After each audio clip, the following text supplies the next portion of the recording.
अगर तुम लोग जल को ग्रहण करते हो तो जल को अमृत समझ के करोगे तो तुम वो ही अमृत, तुम्हारा शरीर भी अमर बना देगा, तुम्हारी वाणी भी अमर बना देगे, तुम्हारी दृष्टि और हर चीज तुम्हारी वाणी वो अमर बना देगा और जल बना देगा अगर अमृत समझ के ग्रहण करोगे तो।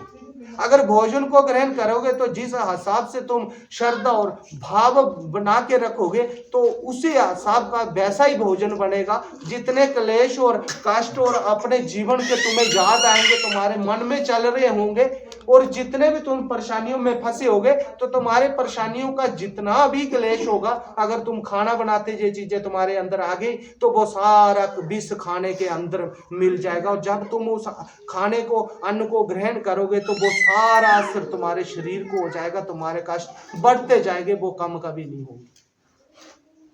अगर तुम उसी अन्न को ऐसा करते, अन्नपूर्ण माँ को याद करके, प्रणाम करके, अपने पूजा करके अपने किचन में और खाना बनाना शुरू करोगे और भगवान का भजन करते रहोगे, भजन करते करते आनंद मंगल से बनाओगे और भगवान के नाम का और गोग्रैस भी निकालोगे तुम,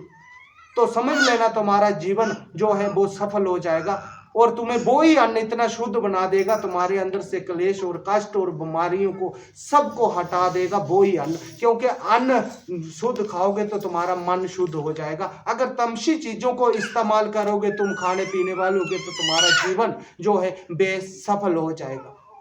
एक अन्न है वो कितने हाथों लगते होते हैं, कितने बंदों ने किस किस रूप में, किस किस क्रोध में उसने उगाया होता है, किस किस क्रोध में उसने बेचा होता है, किस किस क्रोध में उसने लोड किया होता है, किस किस क्रोध में कष्ट किया होता है, कैसे कैसे उसको तैयार किया होता है, तो उतने सारे का भाव उस अन्न के बीच में वास कर लेता है।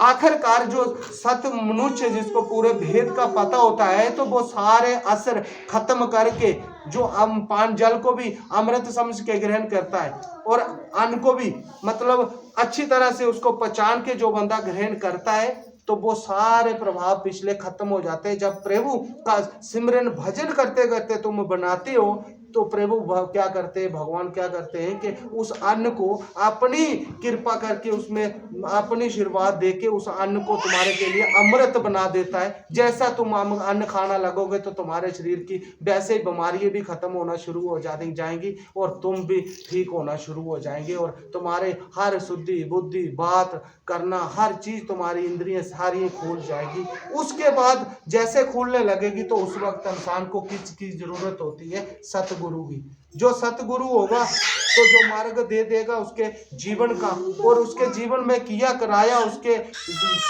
जितना भी जोग में होगा वो सारा बता के उसका सर्व दोष का निवारण करके उसको मार्ग दे देगा। तो जो उसका सतमार्ग होगा अगर कोई उस पर चढ़ा देगा तो फिर जाके उस इंसान के कष्ट क्लेश कट सकते हैं, फिर जाके उसको मार्ग मिल सकता है।